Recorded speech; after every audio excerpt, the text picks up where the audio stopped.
এটা হচ্ছে রাইসা জাহান নিধি। সে এখন পেন্ডেন্ট শপের জিনিসপত্র সব ম্যানেজ করতেছে। একটু পরে তার হিউজ সেল হবে। এগুলো হচ্ছে প্রোডাক্ট, এগুলো সব সেলে যাবে। তার প্রোডাক্টগুলো সে গুছাচ্ছে সুন্দর করে। এগুলো হচ্ছে তার মেইন প্রোডাক্ট যেগুলো বিক্রি হয় প্রচুর পরিমাণে। আজকে আমি নতুন খাতা বানিয়েছি। সে আজকে একটা নতুন খাতা বানিয়েছে। এখানে আছে আমার পুরো মাসের বিক্রি যা হবে তাই। আর এখানে আমি আমার ডেলিভারিগুলো লিখে লিখে আর এখানে আমি একটা সেলাই করে দিয়েছি। এর করে ছেড়ে ফেলা যাবে। Wow, that's a very good idea. গতকালকে নিধির রুমের মধ্যে নিধিলার রুমের মধ্যে সুন্দর করে গাছ ডেকোরেশন করা হয়েছে।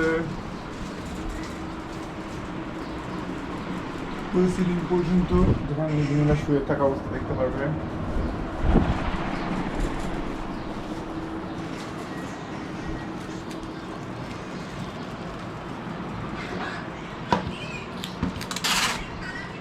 নিজেদের প্রোডাক্টটাকে রেডি করতেছে। নিধি রিসেন্টলি মেহেদিতে অনেক টাকা পাওয়ার ব্যবস্থা করতেছি না, সবাই একই কথা। আর ওই মেয়ের কোনো খবর নেই। রিপ্লাই করেনি। হ্যাঁ, মেয়ে reply বলতেছে আমি করেনি? বিয়ের জন্য বিজি আছি, তোমার আমি জানাচ্ছি। ওকে এগ্রি করছে। হ্যাঁ, এখনো হইনি, কথাটা তো হইয়া সবাই আমার নিয়ে কি এক্সাইটেড। এক্সাইটেড হওয়াটা খুবই স্বাভাবিক। আচ্ছা বাই বাই দে। টাটা। আজকে আমার ঢাকায় দুটো ডেলিভারি, একটা হচ্ছে বরিশাল, একটা হচ্ছে ঢাকা, আর একটা হচ্ছে যশোরের ডেলিভারি, ঘোক নওয়াপাড়া। টাটা।